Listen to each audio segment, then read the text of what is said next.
Bonjour, bienvenue sur 1, 2, 3 Stop. Je vous propose aujourd'hui de voir des informations dont on vous parle très peu dans les médias mainstream. Les informations sont disponibles, mais finalement les journalistes décident de ne pas en parler. Donc je vais vous donner, vous allez voir, les informations sont sourcées, elles sont disponibles, mais elles ne sont pas du tout mises en évidence, ou à mon goût, pas assez. Qu'est-ce que nous avons? Nous avons d'abord un porte-avions, un deuxième qui arrive sur la zone. Donc ça, c'est en octobre, le 11 octobre. Il y en a déjà un, et un gros, le plus gros porte-avions que possèdent les Américains. Et là, il y a le Eisenhower qui rejoint la danse. Alors, ça va faire beaucoup, parce qu'un porte-avions, il n'arrive pas tout seul. Il arrive avec un groupe naval. Donc avec des sous-marins d'attaque. Ça, ils n'en parlent pas trop, parce que c'est en général c'est secret, mais vous avez toujours des sous-marins d'attaque qui sont présents, systématiquement. Et pour attaquer les autres navires, tout simplement, et pour chasser aussi les autres sous-marins. Et vous avez aussi, autour des bâtiments, des frégates anti-aériennes et des frégates pour chasser aussi les sous-marins, donc de chasse anti-sous-marine. Et vous avez aussi des missiles, des frégates avec des missiles qui peuvent frapper donc les autres navires et aussi la terre. Et donc ça vient avec. Ça vient avec. Et donc là, vous avez deux groupes navals, avec toutes les forces en présence. Et l'US Gerald Ford, qui est pour l'instant présent sur zone, qui est donc le plus grand porte-avions que possèdent les Américains, il est sur la zone, on ne sait pas si encore l'Eisenhower, quand il va arriver, si le Ford va partir. Il y a une possibilité qu'ils partent, parce que les Américains se sont peut-être aperçus que ça pouvait être un piège, et ils sont allés peut-être un peu trop vite en mettant leur plus gros porte-avions là. Parce que s'il était atteint, ça serait un coup terrible pour leur image. Donc c'est possible qu'ils le retirent. Ou du moins qu'ils le mettent en retrait. Pourquoi? Parce que quand on regarde le conflit Russie-Ukraine, on constate quoi? Que finalement que la flotte russe, beaucoup plus forte que la flotte ukrainienne qui est quasi inexistante, et les Ukrainiens ont réussi à repousser les Russes loin en détruisant même le navire amiral la Moskova. Donc, le piège pourrait être identique. Ce qu'on a fait aux Russes, on peut le faire aux Américains. Voilà, tout simplement. Mais d'un autre côté, il y a aussi d'autres choses qui peuvent plutôt aller dans le sens où ce porte-avions va rester. Qu'est-ce qui se passe actuellement? Il faut reprendre un peu faut reprendre le passé pour expliquer le présent. Il y a quand même en Cisjordanie, quand on regarde, vous voyez, en mars 2023, ça date de cette année. Donc il y a quand même des articles qu'on trouve sur le net, de médias assez importants, quand même, la Cisjordanie, l'annexion dissimulée. Oh tiens. Et donc, en fait, il y a des informations montrant que quand même Israël, en particulier sous la direction de Netanyahou, en fait, il se garde d'annoncer une annexion formelle de la Cisjordanie, parce qu'en 2020, ça a été annoncé, et ça a déclenché un gros bordel. Donc ils le font en catimini. Et donc, au bout d'un moment, finalement, le Hamas, qu'est-ce qu'ils se sont dit dans la bande de Gaza? Ils se sont dit, voilà, il y a une annexion qui se fait, et personne ne dit rien. C'est une annexion non formelle, mais qui, quand même, par des extensions de colonies, se produit au fil des années. Et on nous oublie.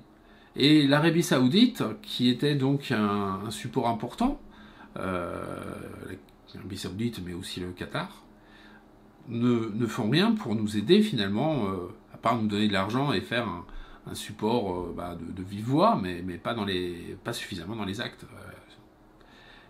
Et du coup, ils ont peut-être voulu faire un coup d'éclat. Moi, je pense que c'est plus que ça. Je pense que derrière, il y a un plan, parce qu'il faut avoir vraiment une vision globale.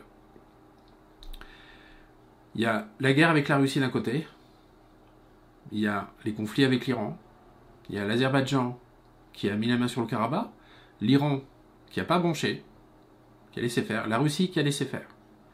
Parce que derrière, il allait y avoir bientôt un autre coup qui allait être joué. Et c'est ce coup avec la bande de Gaza. Il y a actuellement un accord sponsorisé par la Chine entre l'Arabie Saoudite et l'Iran. Cet accord ne plaît absolument pas aux Américains. L'Arabie Saoudite, maintenant, elle penche plutôt côté chinois parce que c'est son premier client. Et les Américains aimeraient bien récupérer cet allié parce qu'en cas de conflit avec la Chine, c'est important d'avoir le pétrole. Si vous mettez la main sur le pétrole russe, si vous pouvez influencer le pétrole de la région Arabie Saoudite pour qu'il n'aille pas en Chine, la Chine, au bout de 2 ans, elle est sur les genoux. Parce qu'elle n'aura pas assez de pétrole, elle a qu'à peu près 30% de réserves de pétrole dans son sol. La marine américaine, c'est actuellement encore quasiment l'une des la plus grande navy du monde. En fait, la plus grande, ça pourrait être la Chine, au point de vue tonnage. Mais au point de vue qualitatif, c'est largement les Américains. Donc le tonnage n'est pas suffisant dans cette histoire. Et du coup, tout ça, c'est un mouvement qui est corrélé, qui est ensemble. Le conflit avec la Russie, c'est la Crimée. Si vous possédez la Crimée, vous prendrez possession de la Russie.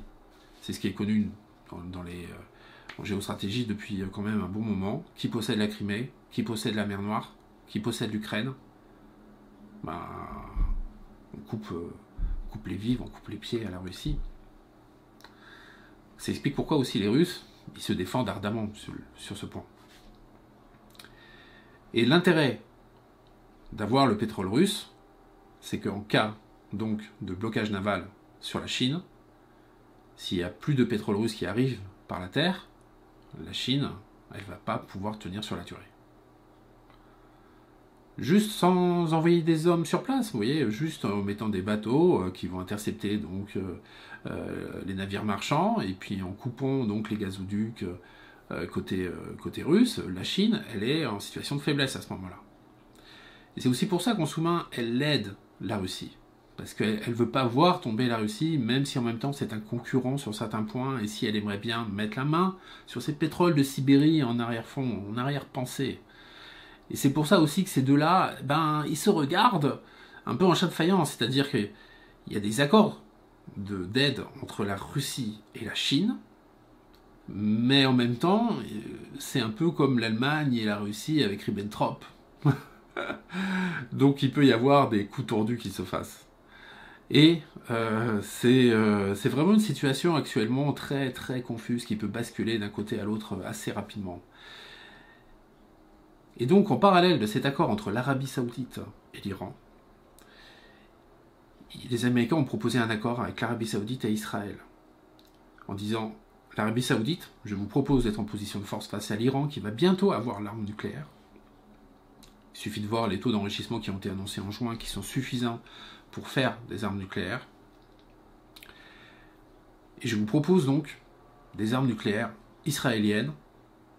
Oui, parce qu'ils veulent être propres, hein. Ils ne vont pas aider à la prolifération. Par contre, ils veulent bien trouver un allié qui va leur en fournir quelques-unes. Et à ce moment-là, dans votre négociation, vous serez plus fort. Mais on fait un accord. Vous reconnaissez Israël, vous les embêtez plus, ça se transforme en allié. Vous aurez accès à des technologies israéliennes, et en même temps, vous investirez de l'argent dans Israël.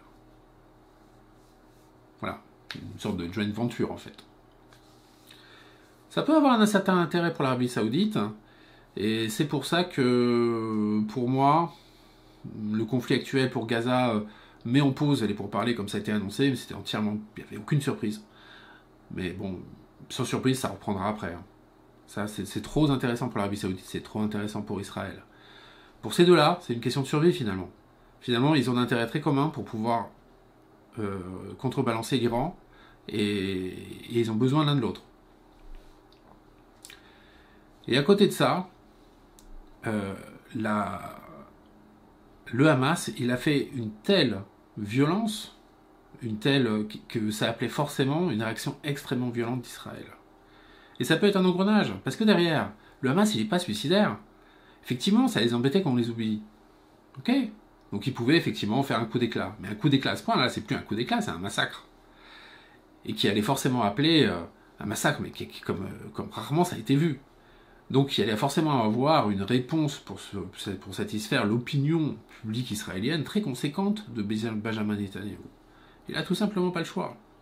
En fait, son camp n'a pas le choix même. Lui, il est mort politiquement, mais derrière lui, il y a d'autres personnes qui ont aussi une influence, qui veulent un jour pouvoir exister politiquement, et il fallait que son parti, qui est justement un parti de droite, réagisse fortement.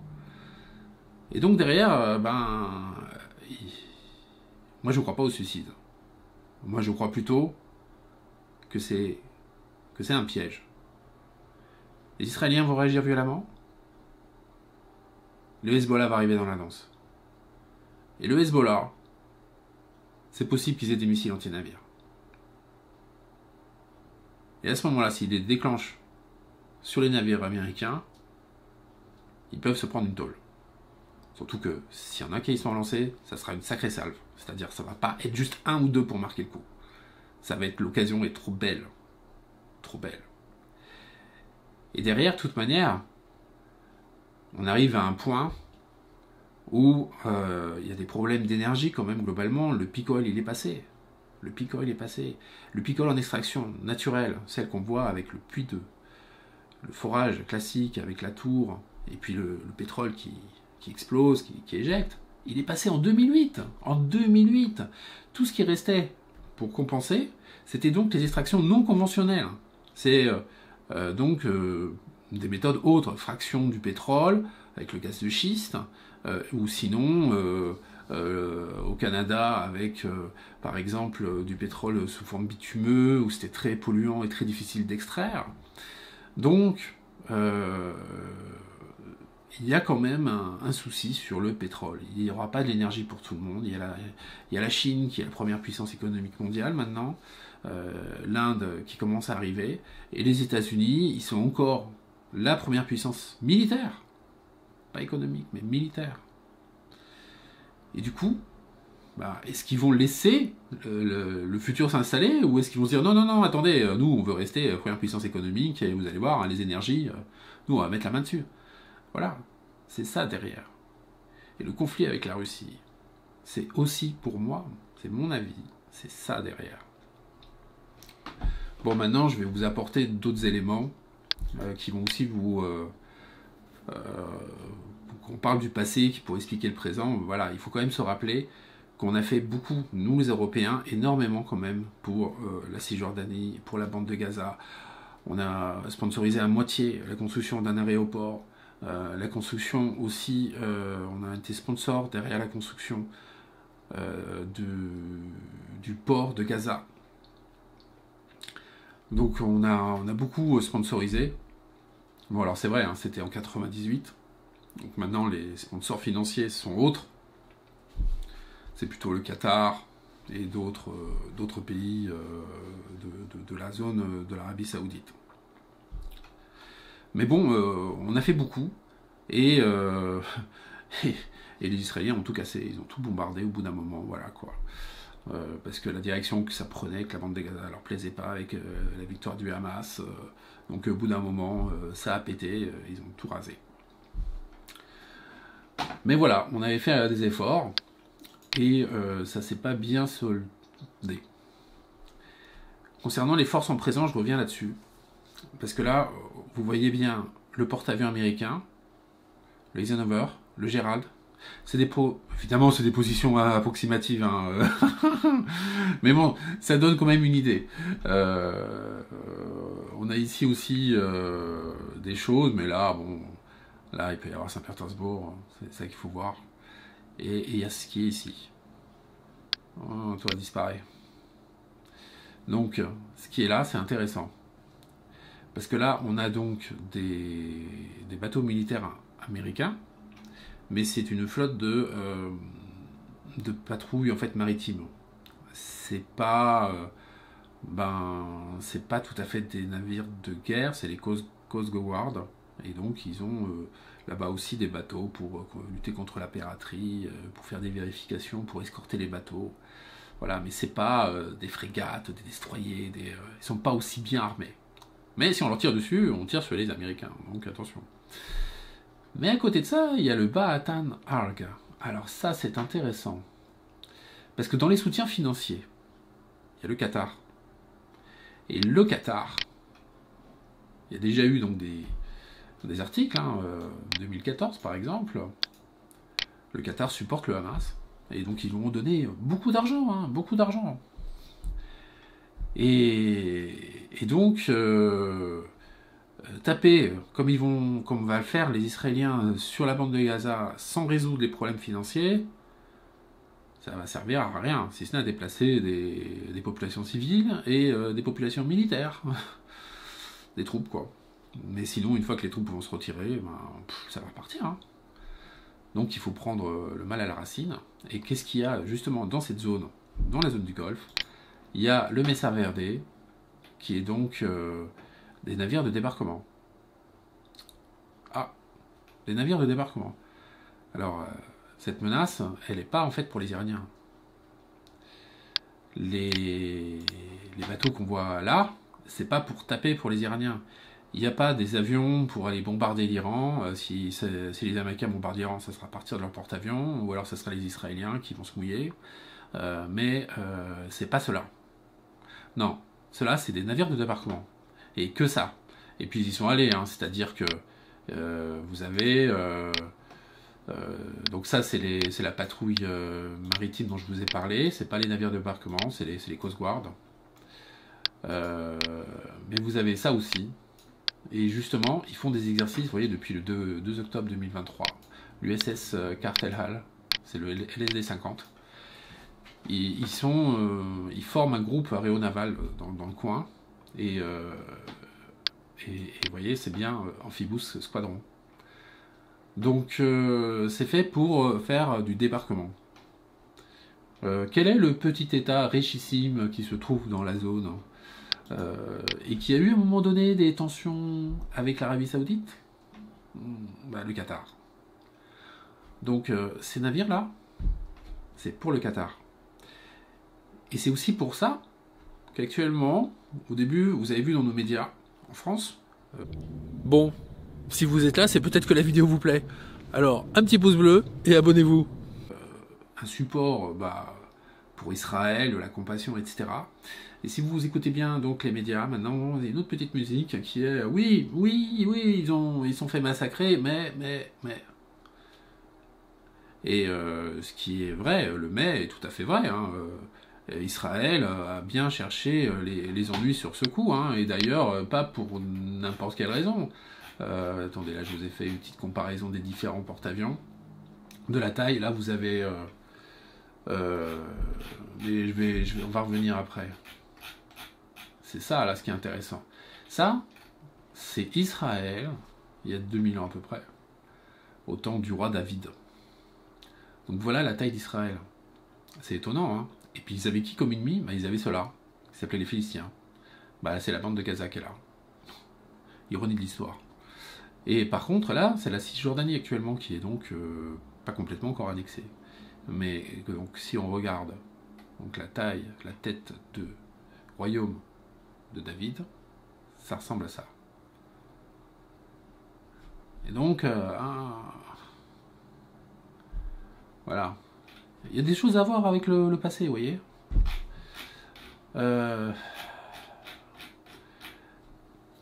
Et l'aspect financier, c'est important.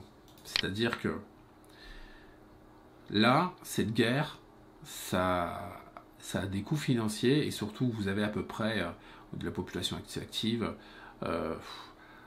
350, 360 000 réservistes ont été donc pris de la population active pour être envoyés en tant que réservistes dans l'armée. Donc ils sont envoyés au front, ils sont retirés donc de l'économie. Et pour Israël, c'est un coût financier, c'est-à-dire ils ne vont pas pouvoir sur le long terme tenir cette guerre. À tel point qu'en fait, actuellement, peu de médias en parlent, mais il y a une envolée donc, du swap credit default, donc de l'assurance contre un défaut de paiement d'Israël. Le contrat à 1 an, il a bondi de 140% cette semaine. Celui de 5 ans a grimpé de 80%. Et l'agence de Moody's, elle devait vendredi, donc il y a 2 jours, vendredi 13, ça aurait pu porter malheur cette histoire, refaire donc une discussion sur la note. Parce que régulièrement, ils discutent des notes. Vous voyez. Donc là, Moody's, chez Moody's, c'est l'arrivée de la dette israélienne sur la notation. Donc au début, elle était pas plus c'est haut là, et mieux ça sera en fait. Donc là, elle n'était pas très bien notée, ils attendaient un peu de voir. Après, ils l'ont augmenté, ils se sont dit ouais, c'est de bons résultats. Après, ils l'ont augmenté sur A3. Donc là, c'est A1, A2, A3. Après, c'est du triple A, c'est encore meilleur. Et vous voyez, c'était 2008, 2013. Donc là, c'est quand ils font donc les vérifications et qu'ils confirment la note. Donc c'est bien stable. Les distances en années sont assez longues quand même. 2013-2016, 3 ans. 2018, 2 ans, ça commence à se resserrer. 2 ans, ça commence à se resserrer. Vous voyez, tandis que là, c'était 2008, 2013, 5 ans. Vous voyez, c'est passé pas grand-chose. Et puis là, maintenant, voilà, 2022, 2023, avril, ok, et 2023, octobre. Donc ça se resserre. Quand ça se resserre comme ça veut dire que Moody's, il regarde avec ses gros yeux. Il se dit, la situation mérite d'être plus souvent contrôlée et revérifiée. Donc c'est pas bon signe. Ou plutôt, ça peut être un bon signe si pour augmenter la note, mais quand ça arrive là et qu'il n'y a pas de décision, c'est plutôt qu'ils hésitent à la descendre. Vous voyez. Et donc c'est ça ce qui peut se passer. Moody's n'a pas encore, moi j'ai pas trouvé encore les informations comme quoi ils ont rendu la décision de vendredi publique. Ils l'ont pas encore rendu public. Ils auraient pu, franchement à 18h, ils auraient pu. Ça aurait rassuré tout le monde. Mais ils l'ont pas fait. On va voir. Et en novembre, il y a un autre cabinet qui va donc, c'est Standard & Poor's, qui va réexaminer la situation le 10 novembre prochain. Ça va pas être mal aussi. Bon, Fitch, pour l'instant, il ne devrait pas encore toucher sa note A+. Bon, on va voir, pas avant février. Donc ça a un impact financier sur Israël. Donc Israël ne peut pas tenir sur la durée. Il ne pourra pas utiliser ses 300 000 et quelques réservistes constamment durant 1 an. Non, c'est pas possible. Ils pourront pas. Donc ça va être une opération éclair. Et donc ça veut dire que dans cette opération éclair, il va falloir s'occuper de la bande de Gaza, du Hezbollah probablement. Dès que la bande de Gaza sera terminée, Israël, ils vont pas s'arrêter là. Vous allez voir. Ils vont s'occuper du Hezbollah. Et là, l'Iran n'est pas content du tout. Et c'est pour ça que le groupe Aéronaval est là. Parce qu'ils savent que l'Iran ne va pas rester sans rien faire. C'est pour ça qu'ils ont déjà bombardé, en fait, des pistes en Syrie. En Syrie, avant même que les Syriens fassent quoi que ce soit, ça y est. Ils ont bombardé les pistes. Ce qui n'a pas empêché... alors ça, c'était donc le 12 octobre à 14h. Mais ce qui n'a pas du tout empêché à Beyrouth, alors qu'il y avait donc le ministre des Affaires étrangères israélien... pas israélien... iranien, qui était donc à Beyrouth, bah lui, à 18h, il a dit si vous continuez à taper comme ça sur Gaza, eh ben, il peut y avoir des choses inattendues qui se mettent en place. C'est ce qu'ils disent, C'est ce qu'il a dit quasiment textuellement. Donc, voilà, il peut y avoir des surprises. Voilà. Bon. Bah écoutez, je suis désolé, c'est pas tout à fait des bonnes nouvelles, mais bon, ça permet de voir une vue d'ensemble, et c'est important. C'est important de se savoir à l'avance. Et puis, je dirais, côté turc, il y a le Turk Stream qui passe sous la mer Noire. Maintenant qu'à coup de missiles anti-navires, les Russes ont été obligés de s'éloigner des côtes ukrainiennes et de rentrer dans leur port, je me demande qu'est-ce qui va se passer durant les prochains mois concernant le Turkish Stream. Parce que ça aussi, ça va faire basculer la Turquie. S'il n'y a plus le Turkish Stream, il n'y a plus de pétrole bon marché, pas cher, qui arrive en Turquie, et du coup, l'intérêt pour les Turcs de jouer un peu sur les deux plans va se réduire.